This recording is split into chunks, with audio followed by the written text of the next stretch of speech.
welcome to another episode of the Gold Country Media Sports Jam. Spring break is over. We're in the final month of the regular season of spring sports already. It feels like it just started, but hey, we're already here. And what's weird is I think teams have only played like a third of their games because it's been raining. But hey, we'll get into that and more. But first off, I'm Jordan. I'm Aaron. And I'm Matt. All right, Matt, you're coming to us from the new Folsom office location. Aaron from the house. I'm back in the office. Like we said, spring break is over. So, we got spring weather finally. Hopefully, everyone had a good Easter weekend, Passover weekend, whatever it is you celebrate. Hopefully, everyone had a relaxing weekend and kind of a relaxing week of sports, guys. We didn't really have much going on. Not really. Yeah, I watched the Masters over the weekend. It's my favorite golf tournament of the year. So I was watching a lot of that from home. Had a couple other things going on too, and yeah, it was kind of a nice, relaxing week for once. Yeah, definitely. It was a weird week last week. I mean, I'm sitting here writing my stories for Monday's paper and I'm like, I don't know what to really throw or for Wednesday's paper. Sorry, but I'm like, there's some games I'm like, I don't know what to throw in the paper. It's been a not so busy week. And I should mention, because of that, we're actually going to be joined. We've got a guest coming on. Aaron, you've got an interview later today for that. Tell us who this guest is going to be. Yeah, so it's going to be Coach Jackson Watt over at Whitney Baseball. They are currently the top ranked team in the Sac-Joaquin section, Max Preps rankings. Basically returning their whole team from last year. They're 13-2, won 3 out of 4 games in the Boris Classic, which is one of the most prestigious baseball tournaments, especially over spring break in Northern California. Only lost to Archbishop Mitty, which I think is a top 10 ranked team in the state. So Whitney is well on their way to potentially repeating as league champs. We'll get into our predictions in a little bit, but a section title contender. I mean, they're a team that could really go far this year, I think. So it'll be a fun interview later on. Yeah, I definitely agree. They're going to be a fun team for that. And Aaron, kind of sticking it with you. I guess you didn't really have a ton this week, but kind of talk about maybe some stuff you saw this week. And I guess we can kind of lump it in with where you're going to be this coming week since we didn't really have a ton going on. Yeah, so I think I mentioned last week I announced the first round of the El Camino Baseball Classic. Lincoln, who won both of those games, went on to finish third. They beat Vista, which I'm sure Matt will talk about more because I know Matt, you were at that physical game. But I kind of kept up and kind of saw what was going on with that. Kept up a little bit with the Boris Classic. Kept up with a little bit of softball. But yeah, I really wasn't at much last week. So I mean, I'll just get into where I'm at this week, and then I'll get into my 2 athletes of the week later on. In terms of this week, I'm going to be catching a softball game tomorrow on Tuesday. It's going to be 12 Bridges softball at home against Casa Roble. 12 Bridges started off a little shaky, but they're getting better, and so I'm interested to see what they can do against Casa. Wednesday, I've got a couple of options, and it really depends on when I'm available from what else I have going on earlier in the day. I'm either going to be at Rockland Whitney boys tennis, or I'm going to be at Granite Bay for Granite Bay and Antelope boys volleyball. And then Thursday, I've got 2 events I'm going to be at. Both involve Roseville and Wood Creek. The first is going to be Roseville and Wood Creek boys tennis at Johnson Ranch. And then the same 2 teams are going to be playing boys volleyball at Wood Creek later on. So I'm going to be catching both of those on Thursday. And then Friday, for the first time ever, I think this is the first athletic events that are going to be going on at the Lincoln campus for John Adams Academy. I'm going to be heading over there to catch John Adams and 12 Bridges boys volleyball, which will be pretty cool. I think that their John Adams girls soccer team is also playing at the same time because D7 girls soccer takes place in the spring, and of course D7 boys soccer takes place in the fall. So yeah, I've got back to a busy week again, but yeah, it's gonna be a good week of a little bit of softball, some tennis, some volleyball. All right, I like it. Matt, what about you? I know I think we're slim pickings as well. Where were you at and where are you going to be? Yeah, I last Wednesday was at the El Camino Spring Break Tournament, the championship game and the semifinals, and I guess the third place game. Lincoln beat Vista Lago 8-3 in the third place game. These games were played at Folsom Lake College, by the way. Lincoln won this game because the bottom of their lineup hit the ball. Their last 4 hitters had 7 of the team's 9 hits. Nathan Munch and Jackson Cook had 4 hits and 6 RBIs between the two of them. They were the 8 and 9 hitters. And Jackson Cook, the number 9 hitter, had 2 doubles and 5 RBIs. So he essentially put the team on his back and, took Lincoln to victory there. The championship game was Dublin against Folsom. Dublin, they're obviously not from the area, but they won 4-2. There's a 2-2 game in the bottom of the 6th, and Dublin, they kind of looked like the better team throughout, but Folsom was hanging in there. But then they scored 2 in the bottom of the 6th to win it 4-2. So that's where I was. And Thursday there was nothing going on, and Friday I took the day off. So Saturday I was at the FC Folsom soccer game again. Second Saturday in a row. And second Saturday they played to a draw, 1-1 draw against. Oh no, they lost. I'm sorry. Jeez. Yeah, they lost the week before 2-1, but this one they drew with Sac United 1-1. Again, they probably should have won it. Sac United had a penalty kick for the first 3 minutes of the game and scored, and they didn't do anything the rest of the game. And then FC Folsom got a penalty kick, did not score on it, saved by the keeper. And this is later on the second half. And then a little bit later, I'm going to guess 15 minutes to go, Folsom got the game tying goal, and then had a chance to score again. And they did score again, but the referee waved it off and said no goal because there's an injured player that was on the ground before he even shot it. I don't know why. I don't know the intricacies of soccer. I don't know why he didn't call it immediately, but he didn't, and he was just like soccer players do, roll around and act like they're hurt. And then Folsom scores and they're excited. We got the win, and he's no goal. It's like, so whatever. But it was the 1-1 draw there. All right, I like it. And hey, you know what? As it's spring break, it's like our little practice for summertime when it slows down, and it's like, hey, if it's a sport, we'll find a way to find it. And FC Folsom, a great example of it. And hey, Yeah, it seems like the teams are entertaining, and they get a good turnout for what the product is. You're right. I mean, if this was any other week, I would not have been there. I was only there because I felt I needed to be there, because I felt I needed something to put in the paper. And they benefit from the coverage, and so be it. But so win-win for everyone. Yeah. Well, my week was, or where are you going to be at this week? I guess. Do you have? Do we do that for the week? Do we do that for the week or no? We'll go into that after this little segment. Oh well, I'm very excited. Today is the first time I've seen Folsom High girls softball play. Other than I saw it before the season started in a scrimmage. So this is my first Folsom High game today at Oak Ridge. I'm very excited to see them play.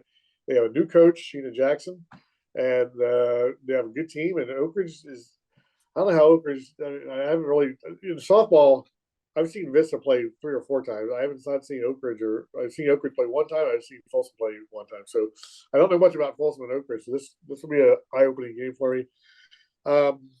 And then Wednesday, I'm going to probably go to see Oak Ridge baseball at home against Granite Bay.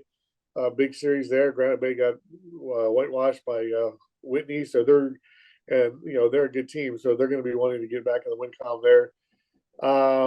Thursday, I'm doing nothing because of what I'm doing Saturday. Friday, I'm probably going to hit another Folsom Vista softball game. They play each other, I believe, at Folsom Lake College at 6 p.m.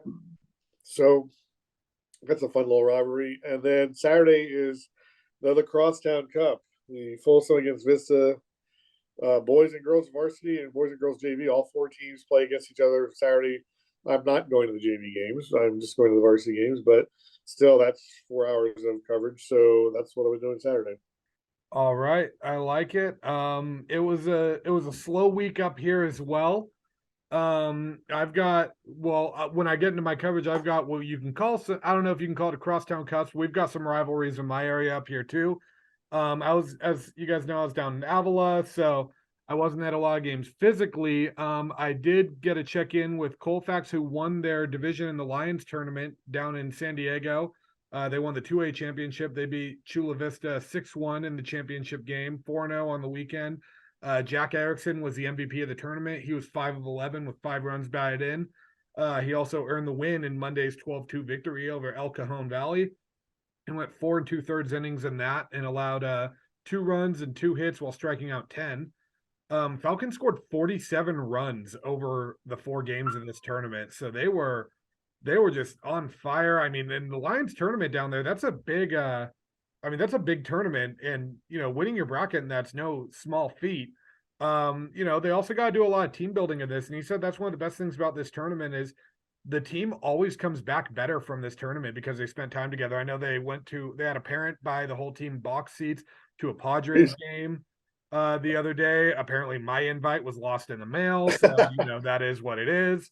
They had a team party on the beach, and they're coming back 10-2, getting ready to dive back into PVL play. So that's huge. Del Oro went 3-1 down in San Diego. Big one for them as well. They only scored 3 runs in the first 2 games, and then they ended up scoring, I believe, 16 in the final 2. So big one for them. And then Placer went 3-1 down there at the Fresno Easter Classic as well. So hey, good showing from the teams up here. The only game I was physically at this week was actually Colfax and Placer softball. That one wasn't much of a game. Colfax won 24-1. Sabrina Williams for Colfax, 4 of 5 with 7 RBIs and 3 home runs. She had 2 home runs in the 4th inning alone. And a lot of people were thinking, the score may look rough. Colfax had 4 home runs total in this, by the way. Sophia Edwards had it as well. The score looks bad, but Colfax, a lot of what they were doing, they were scoring off Placer errors or having just singles that found their way through, and you can only move up so many feet at a time, and that just happened to be scoring runs. So Placer was held to just 2 hits in this one. Colfax had 26. And then one of the more impressive things, and this is my petition, I think I texted you guys something about it. It was not an immaculate inning, but Colfax pitcher Sofia Chavez had struck out, or first 2 batters of the game were both 3-pitch strikeouts, got them both looking. And then the 3rd batter of the game, she has an 0-2 count, and Placer's hitter fouls it off. And then the next pitch, Chavez gets her looking. So it was not an immaculate inning, but she ended up throwing 10 pitches, 10 strikes, 3 punch-outs. I mean, what a way to start a game. Impressive for her. Big win for Colfax. They're 6-2 on the year now. They're heading into league play against Bear River this week. That's going to be a big one. I'll be at one of those games. Couple other games I will be at this week. I plan to hit Del Oro and East Nicholas softball on Wednesday. East Nicholas, one of the best programs in the area, tiny school. They're actually a northern section school, but they're pretty much right outside of Lincoln.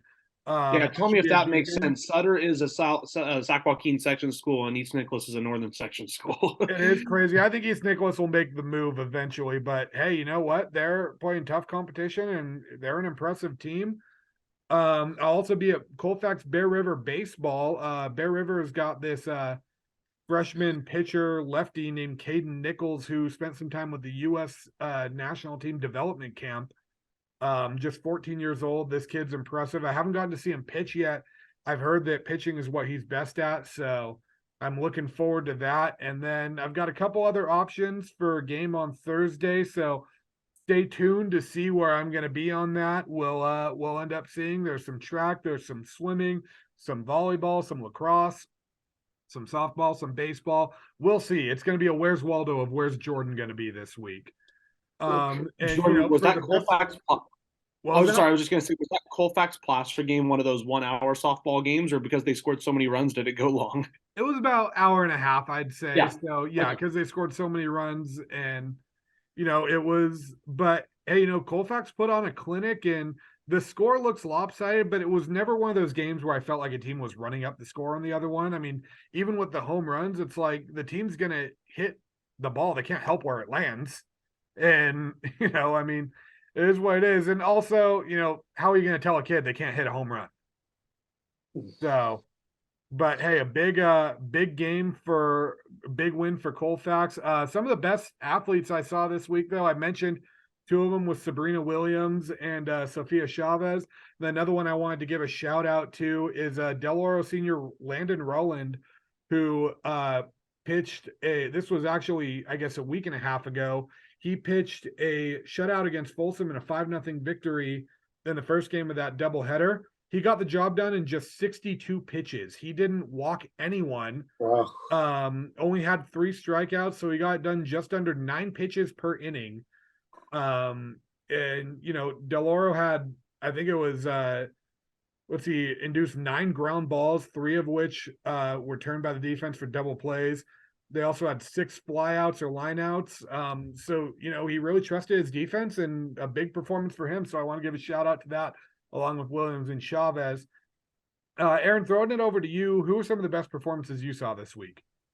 Yeah, so for South Placer, actually switching up a bit, I haven't chose somebody for lacrosse yet for either South Placer or Lincoln, and I'm going with Roseville Junior Zane Cohens, who he's not their leading scorer on the team, but he scored 7 goals and added 3 assists and 2 wins over Lincoln on March 27th and March 29th to keep Roseville at a perfect 8-0.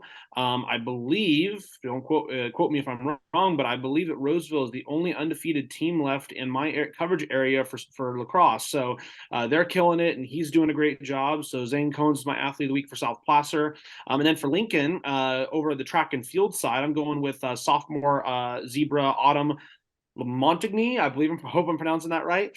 She won the 100-meter hurdles at the Chico Invitational this last weekend. She has won the event 5 times this season. She's won the 300-meter hurdles twice, and I believe that she actually made it to the Masters last year as a freshman in the 300-meter hurdles. So she's well on her way to potentially making it in both events this year. So she's my athlete of the week for the Lincoln area this week. All right, I like it. Matt, what about you? Who are the best performances you saw?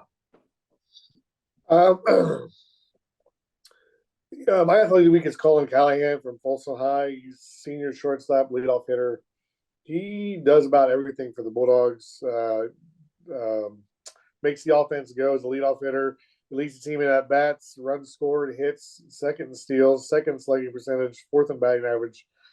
At the recent spring break tournament, in which Folsom won 3 of 4 games, Callahan had 7 hits and 6 runs scored. So if Folsom is doing anything offensively, you can bet Callahan's involved in it. And he's also got a great glove.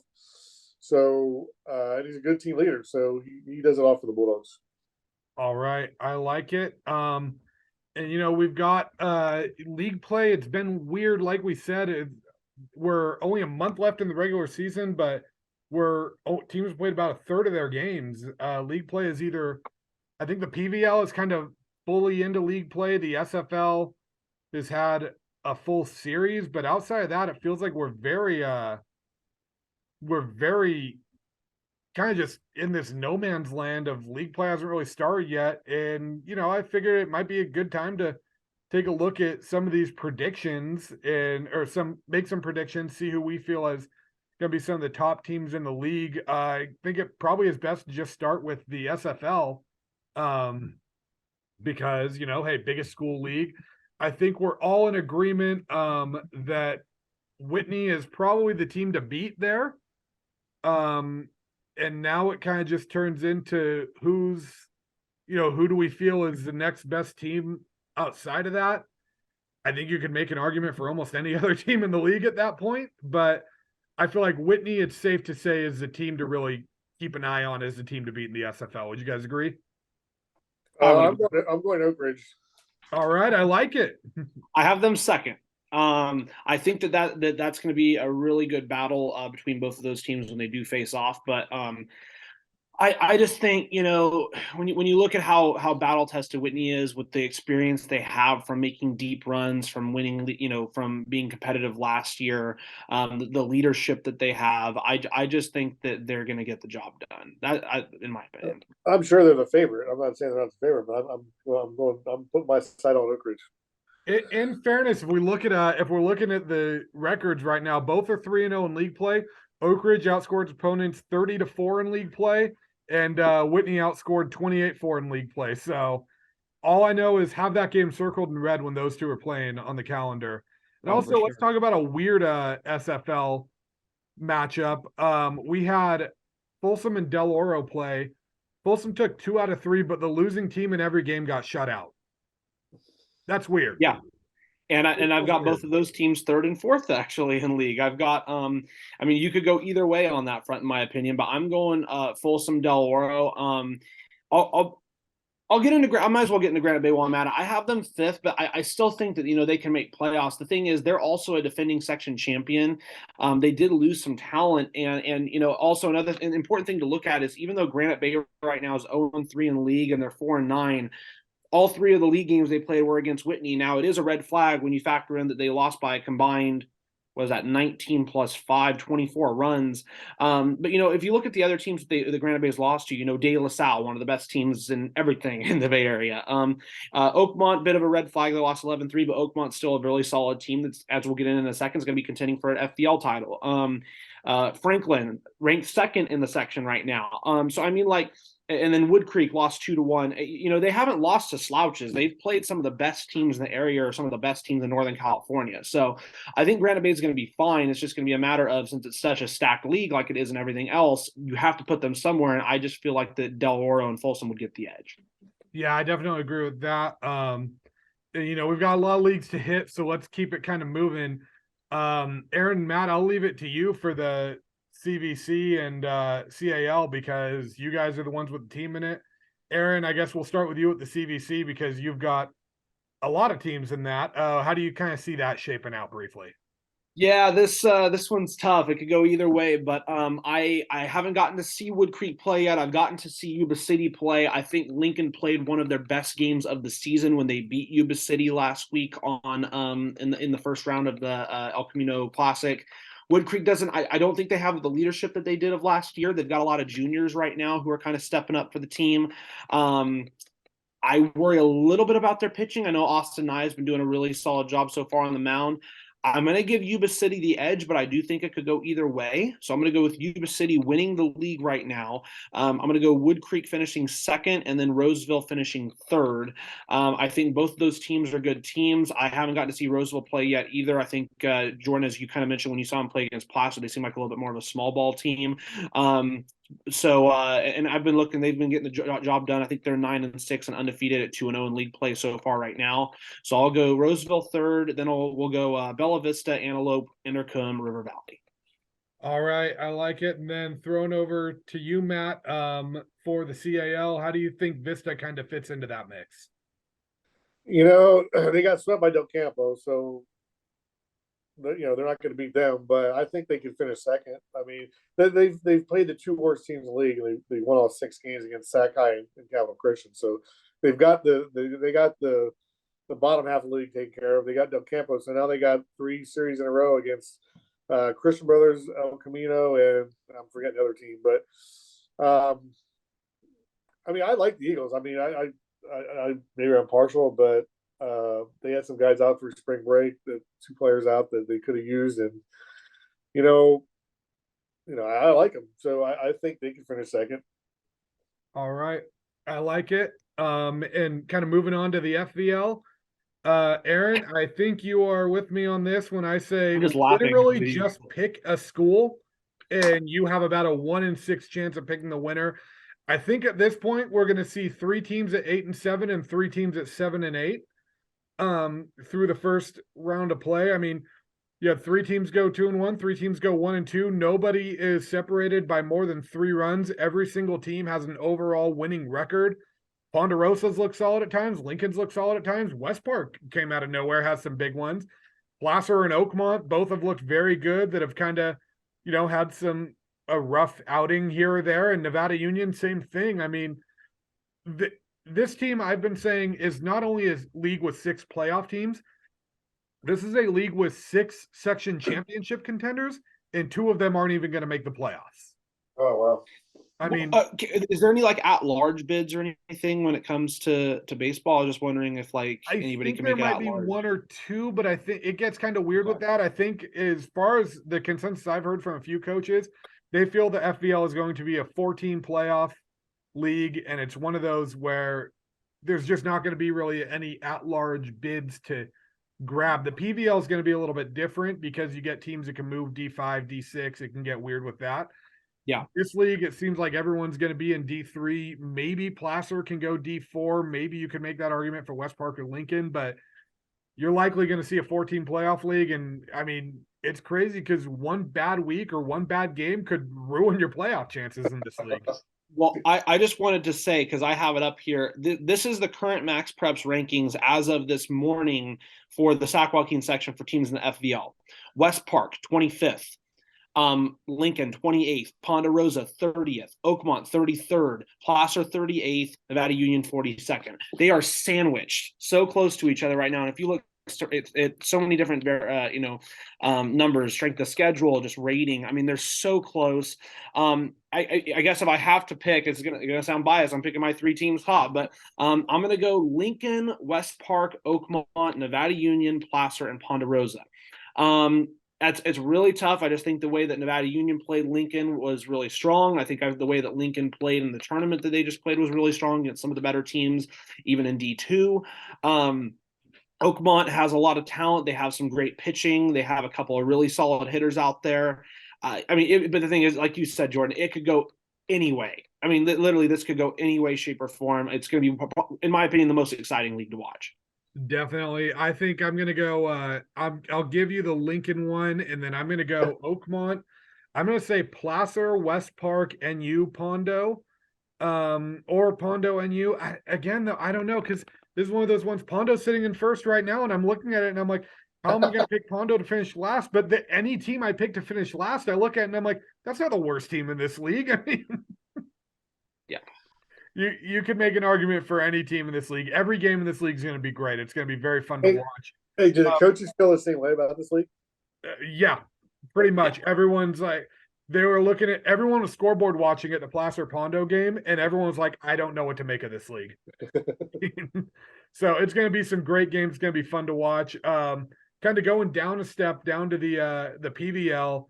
I think it's safe to say it's probably a race for third right now. Sutter and Colfax seem to be kind of the 2 horses that have really pulled out in front. I would go Colfax, Sutter. I'd say 12 Bridges in third, and then Bear River. And then probably after that, I mean, kind of take your pick with, the Centers, Lyndhurst, those teams. I don't know where you kind of fall in that, but I feel like Colfax and Sutter have really emerged as the 2 teams that are going to win this league. I've only seen 12 Bridges play once this year, and it wasn't the strongest performance out there. They definitely had some fielding problems. They have gotten a little bit better since then. I'd put them at 4th. I'd go Colfax, Sutter, Marysville, 12 Bridges, Bear River, Wheatland, Center.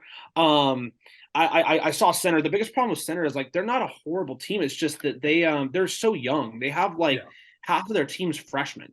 It feels like the confidence isn't quite there with them yet. Yeah, exactly. They're like a year or 2 away, I think, right now. But I think 12 Bridges, they're going to be like verge of making the playoffs, but I just don't see it. I just don't think that they're quite ready yet. But I do think Colfax will win the league, and I'd go Sutter Marysville.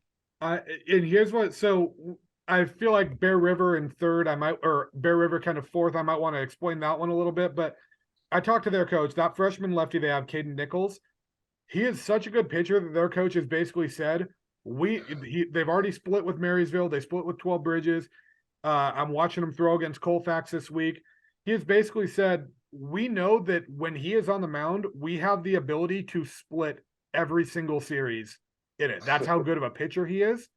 And I mean, if you can go 500 in league, that should be good enough to get you in the playoffs with this league. So they're going to be an interesting one to watch, because the game 2s of these series are going to be really important when you're that confident that we can win game 1 if this guy's on the mound.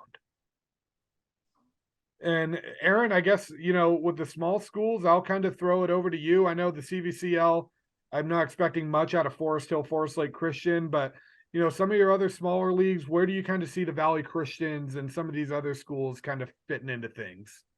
I think Valley Christian's going to win the league. They're 6-5, and they're 2-0 in league right now. I think the most important thing is, though, a lot of those losses that they have on the season came last week in the El Camino Classic, and that was against teams like Grant, which they lost 8-5 to Grant. They lost by a run to El Dorado. They lost 6-0 to Folsom, but again, you've got a D1 team playing a D6 or D7 team, and it's a 6-0 game. I mean, they're a talented enough squad, especially when it comes to their pitching. Jackson Nichols, I know, is one of their top hitters out there. I think they should win the league. Leroy Green right now is last I checked was ranked top 25. I think at the rankings updated, and I think they're top 50 now. I think they're way overrated. Just looking at who they played and who Valley Christians play, I think Valley Christian should definitely be in that spot. So I think Valley Christian should win the league. I could be wrong, but I think last year in the section championship they lost to Turlock Christian. Turlock Christian, I think at the time they had a pitcher who had like a 0 ERA, hadn't given up a run all season. I'm pretty sure he graduated because I was just looking at that. But Turlock Christian's 11-0, and they have two other pitchers who are under 1 ERA right now, so that could be a rematch in the section championship. But I think Valley Christian's a really good team, so I'm going to go Valley Christian winning it. Then Leroy Green. I'll go Buckingham Charter, Western Sierra, and then Sac Country Day. All right, I like it. I think for softball, it's one of those. I think league really starting this week, I think it's best to maybe give our predictions for softball next week, kind of going in, just because there's some leagues where again we got to see kind of the shape it's going to take for a second before we can really give a preview of what to look at. Well, there is one league where there have been about 2 or 3 games played so far, and that's softball. Actually, I think the SFL has played even more games of that now that I look at Whitney's record, and it might be even a little bit too late to make some predictions for this now that I look. But I would say Whitney, just from what I've seen, from what they can do at the plate, and from how well Hannah Duncan has pitched it. I think and we've already seen Whitney and Granite Bay play, and Whitney beat them. But when they go up and they match up again, the Avery Seva Hannah Duncan matchup. I mean, those are two arguably the best pitchers in the entire Sac Joaquin section, and it's just that's a great matchup right there. But I think Whitney would take the edge because I think that they're just a little bit more better at the plate than Granite Bay is. So I'd go Whitney, Granite Bay. I haven't seen Del Oro yet this year, but from what I read from you, Jordan, and from what I've looked at, they still look like a really good team, even though they lost a lot of those seniors last year. So I'd go Del Oro third, then Oak Ridge, Folsom, and Rockland. And by the way, Rockland's not even a bad team. I saw them; they have a lot of talent out there. It's just stacked league. Yeah, this is a league I wouldn't be shocked to see 6 teams make the playoffs. Matt, what about you? Where are you kind of looking at the SFL shaking out? I'm different than Jordan. I got Granite Bay beating Whitney, so, and then Folsom, Oak Ridge, Delaware, Rockland. So I'm torn on that Whitney Granite Bay thing too. I do think Del Oro finishes third in the league. I talked to their coach. They said their biggest thing is they haven't gotten to have any continuity yet. So I think this week, getting 3 games in against quality opponents, they got Oak Ridge, East Nicholas, Rockland. I think that's going to be huge for them. And I think you might start seeing a different DO team, but I think, they've dug themselves in a 1-2 hole. So I think Whitney and Granite Bay still have that edge. It's crazy that Whitney's played 6 league games, and then you have a couple teams that have only played 3 in Del Oro. We played 6? Wow. Yeah, 6 league games already for them. But yeah, I'm kind of the with only reason you. I put Del. So go ahead. Oh, go ahead. I was saying I'm kind of with you. I think Whitney and Granite Bay are really the two to beat in this. Yeah, I was just gonna say. I mean, I know that Whitney's one loss came to Del Oro, and that's why I'm kind of putting Del Oro so high, as they show that they can beat a formidable opponent like that. I'm pretty sure Whitney is actually still ranked the top team in the section too. I mean, we'll get into it, but one of the questions I'm going to ask Jackson later is, what do they put in the water over there? As I mentioned, because they're just so good at everything. But no, Whitney. Actually, I'm looking now. They're third in the section. Sutter's first, and then Central Catholic second. But I think I just think Del Oro being able to beat a team like that, even though their record might not be as good right now, I just think that it shows that they can beat some top talent. Yeah, I'm with you there. Matt, I think it's pretty safe to say that Vista should have the CAL locked up. Yeah, I don't see anybody beating them. Yeah, I mean they might a lose a safe game, one. but they might. I don't think they're going to lose it. Yeah, Aaron, what about you? How you think the CVC shakes out?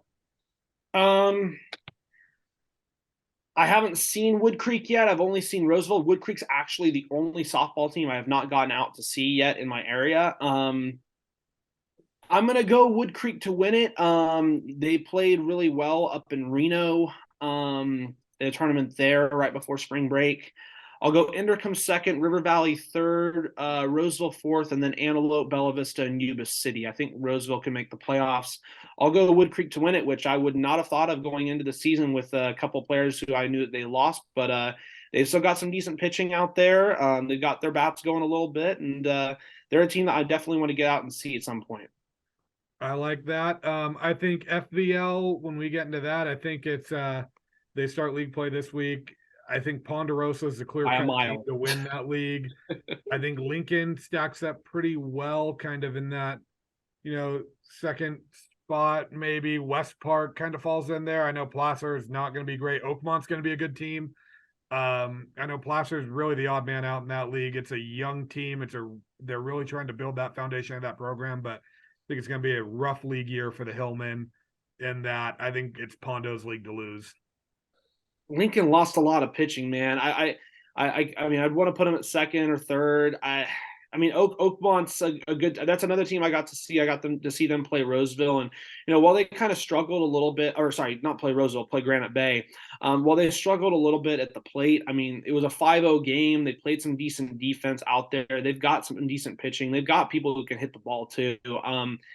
That's going to be tough. I mean, Lincoln beat Oakmont last year, and I think Oakmont even last year was the better team than Lincoln. But I don't know. Lincoln's really going to have to get their pitching going. They kind of struggled in the circle so far this year. So if they can get that going, then I think they can do it, because I do think they've got some better bats this year than last year. But I don't know. I just haven't seen it yet.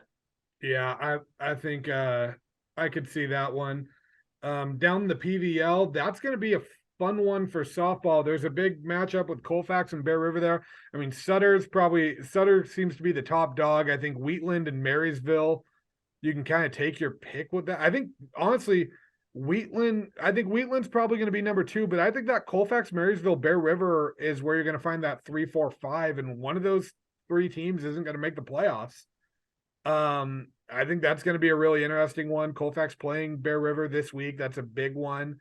Bear River's got great pitching. Colfax has great bats. So who's going to win that? Marysville, solid player. Obviously, they've got the center fielder going to Michigan. I mean, that's another good team. And I think it's going to be a rough go for Lyndhurst, 12 Bridges in center. It's, they're kind of going to really be bottoming out that division. Yeah. 12 Bridges, I've got 6. I've got them beating out Lyndhurst in center, but it's going to be a rough time. I think Sutter's going to win the league. Again, they're one of the best teams in the entire area right now, and that's as a D6 school, and that just shows you how how amazing of a team that they are. So, I'd probably go Sutter, Wheatland, Colfax, kind of the way it kind of stacks up right now. Yeah, that Marysville Bear River one, that's where it's going to be interesting. Marysville got both of those games, but they were both close games. So that makes this Bear River matchup against Colfax this week huge, because if you're Bear River, you have to split that. You cannot lose both of those games. You have to at the very least split. But hey, it's going to be a weird one. And then kind of looking at some of the other leagues, where do you think Valley Christian stacks up in softball? Yeah, the thing that's so weird about the SMAL with softball, at least with the schools I cover, is they really don't start league play until like mid-April. They don't really start playing games until then, because really their whole season's basically just based around just playing their league games. So it's so limited. I mean, I actually, to be honest with you, I don't think right now I'm in a position to really make a prediction on that, just because I haven't seen anything from those teams, so I really don't know what to look at. I mean, maybe in like a week or so, I might have a better idea between what Western Sierra and Valley Christian can do. I want to say that Western Sierra actually has a player who's committed to playing in college. I don't think I know quite enough yet. So ask me that question again in a week and I'll let you know. All right. Sounds good. Yeah. Same thing kind of with the CVCL. There's only 3 teams playing softball in that league right now. It's Forest Hill, Encina Prep, Woodland Christian. I think Woodland Christian is probably going to win that league, but I think all 3 are going to make the playoffs just because of that. Forest Hill probably has the best pitcher in that league, though, in Summer Stevens. She's one that struck out 20 against Placer. She's a great player. But yeah, it's gonna be an interesting thing to keep an eye on with what's going on there, because a league that small, you're gonna see teams making the playoffs having only played 6 or 7 games. I mean, it's tough to get any continuity with that. So we'll see how that ends up shaking out. What do you know about Forest Hill baseball? Because I know Valley Christian's traveling, I think, to play up there later this week. I would be shocked if Valley Christian comes away with a loss. Forest Hill, they've got athletes up there. They're 3rd in league right now at 4-2. They had a rough outing though. They lost to Delta twice. They lost to them 7-0 and 20-1. Valley Christian already beat them once 14-2. this year. I think the altitude does kind of mess with some kids a little bit up there, but I still give the nod to Valley Christian in that. I think Forest Hill's a team that's going to make the playoffs in baseball, but I don't expect them to go too far. And I think for our predictions, I think that's going to kind of wrap up this week's show. Obviously, we've got the interview as well, but that's going to just about do it. Before we get going, does anyone have anything we want to add? It was a fun week off, and now it's time to get back to work. All right, Matt, how Well, about not you? off. I mean, I had other things going on that I was doing still work-wise, but you get what I mean. Yeah. Matt, how about you? I just want to shout out Oak Ridge baseball. They won 3 out of 4 games at the Boris Invite, and I forget who they lost to. It's obviously a good team, and they lost to them earlier this year too. I can't remember, but I mean, all their games were close, 3-2, 4-2 games, and they played really well.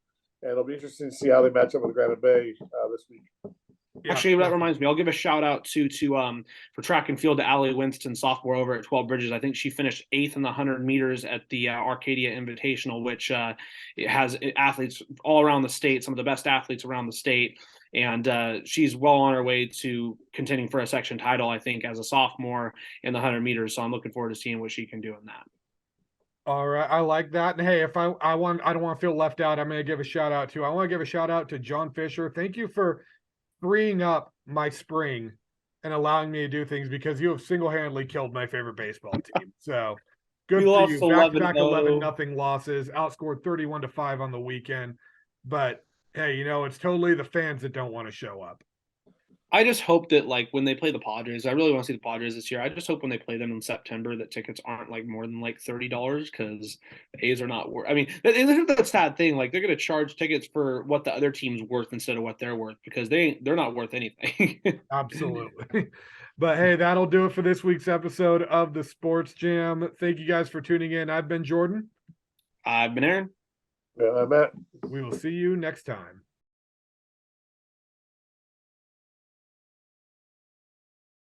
All right, welcome back to the Sports Jam, everyone. Hope everybody's having a good day, good week out there. We have actually extended our show today because we're actually going to be doing another interview. Here with me today, he is the head coach of the Whitney baseball team, who is off to a 13-2 start, undefeated in league play, currently ranked the top team in the Max Preps rankings in the Sac Joaquin section. I've got Coach Jackson Waugh here. How you doing, Jackson? Doing good, Aaron. Thanks for having me on tonight. Of course, 100%. Yeah, no, it's been, obviously I've been, watching what you guys have been able to do, last season, now this season, and it's just been impressive how you guys are able to, remain as competitive as you guys have been. You guys competed last week in the Boris Classic down at Army Depot Ballpark in Sacramento, which is one of the most competitive tournaments probably out there in the Northern California area. You won 3 out of 4 games, beat some solid teams like Clayton Valley Charter out there, beat, I believe, a team down from Fresno. Just tell me what that says about how battle tested your team is, and how do you feel the tournament really helped you out on that front? Yeah, I mean, first off, can't say enough good things about the Boris Classic. The whole Boris Foundation does an amazing job with that tournament, giving our kids great opportunities to play the game they love. So that was great experience for our boys in the spring break tournament there at the Boris tournament. It was a good test. That's really what you can say about it. Like you said, it's one of the toughest, if not the toughest tournament in California. Ended up 3-1 in the deal. Lost to a very good Archbishop Midi team. They did all the little things well. They were very well coached. Really good to see our boys respond. We played a doubleheader that day, and we came back in game 2 and were able to beat Liberty out of Bakersfield, who was also a tough team. Every team in that tournament is really good, Aaron. So it was good to see. It was a good showing from our team, and like I said, a great experience for our guys. And another thing with your team, you've got a team that's full of returners from last season. I think you only had 2 or 3 seniors last year. A lot of juniors on the team that are now back as seniors. Of course, you've got some really solid juniors still out there as well, like Jax. But just tell me how important it is to have guys who've experienced what it's like to have a deep playoff run, or experience what it's like to be right there in the thick of it in league.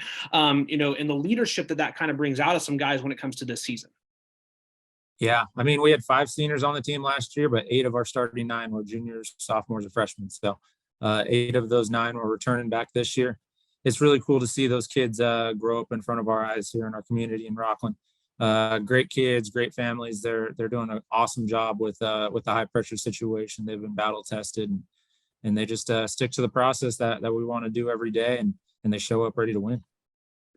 Of course, you guys still have to go through the SFL, and we actually earlier on our show today we talked a little bit about our predictions for everything, and it's going to be a very competitive league when you factor in teams, especially out there like Oak Ridge, who are right behind you guys, are ranked I think 4th in the section right now, and then Del Oro is also playing really well.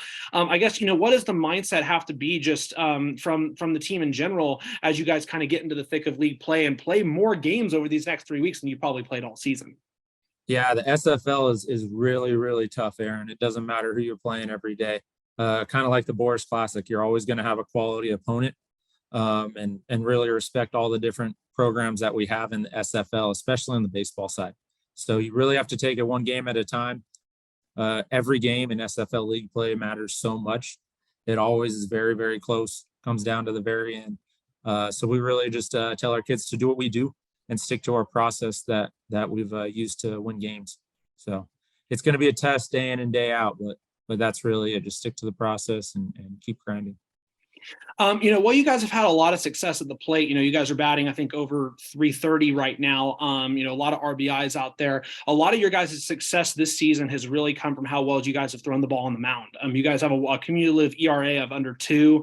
I know Jace is back and he's playing really well, but you also have Corden, who's only a sophomore, who's playing really well for you guys. Dykstra and Euler throwing it really well out there. What do you attribute just your guys' success to when it comes to your guys' defense and how well you guys have pitched the ball so far this season? Well, really, Aaron, our philosophy on all that, and I think this goes for any high school sport, is the team that makes the fewest mistakes in a high school game usually wins the game. And offensively, our kids have done a great job with 2 strikes, extending those at bats, getting hits, getting walks, doing a great job in those power counts, 0-0, 1-0, 2-0. And then on the mound, we're throwing a lot of strikes and a lot of quality strikes. So that's the key to it. On top of the great defense we're able to play behind, and defense only gets better when pitchers are working quick and throwing strikes. So making fewer mistakes than the other team is the name of the game, and our kids are doing a great job of that. Well, again, and that's great. And again, as I mentioned, you guys are returning, reigning section champions, and you guys aren't the only team over at Whitney that has won a section title. There's been a lot of section titles over this last year. When you factor in basketball, both basketball teams winning a section championship. You had some really good wrestlers. Men's soccer making the section championship game. Really solid track and field team. Girls volleyball won section championship. We've asked this question jokingly on our show over the last few weeks. That I ask you, what are you guys putting in the water over there for those kids, man? Yeah, right. I think it's really a testament to how great of families and great of kids we have in the Rockland community and at Whitney High School, and the combination of those kids and families supporting our school, and all the great coaches and leaders that we have on campus, all the way from the administration down to the grounds crew and the maintenance and operation guys. I think our kids are surrounded by great people every day, and that helps them become great people in life. And that's what's really special about Whitney High School. And I think that's where the success comes from if you're trying to point it towards something.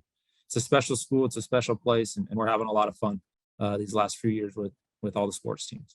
And that's awesome. And actually, the last question I wanted to get into is actually something I've wanted to ask you since August. Obviously, there's a lot of positivity going on with the program right now. And, you guys are going to be going out there for another league section championship. But, Tri-City Little League, with the majors last year, made it all the way to the regional. I don't know if it was the regional championship or the regional semis last year down in San Bernardino. And, you're probably going to be getting a fair amount of those kids that are going to be going to Whitney High in a few years. Just tell me, not only how excited you are right now with what you guys have going on with the program, but also future years for what you have coming in from the youth side. Yeah, our community is an awesome place for baseball. It always has been. I grew up in our community. I played at Tri-City Little League way back in the day, 2006 Major Cardinals, shout out there. But it's just a great place. I can't say enough about all the baseball coaches on the youth side and the travel football coaches we have in our area, the colleges, all of the junior college baseball in the Sacramento area is amazing as well. So I think that's really the key to it, Aaron. That's the really cool thing, to get more kids excited about America's pastime. And that's what it's all about, trying to grow the game at the end of the day. And I think our little leagues, not just Tri-City, but Rockland Little League and Rockland Pony, they all do a great job of that. Really helping the kids have fun when they're young and keeping them around the game. Oh, a good deal. And I'm looking forward to seeing what they can do again this year as well. And obviously what you guys can do. A lot of exciting things going on over at Whitney. So good deal. Wish you guys the best of luck. Again, thank you so much for coming on. And yeah, look forward to getting out to a game hopefully sooner than later for you guys. So congratulations on what you guys have done so far this season. Yeah, thanks, Aaron. Thanks for having me on tonight. Really fun. Thanks for following high school sports and promoting our student athletes and supporting Whitney High School. You bet. All right. Thank you, Coach. Appreciate it. Yeah,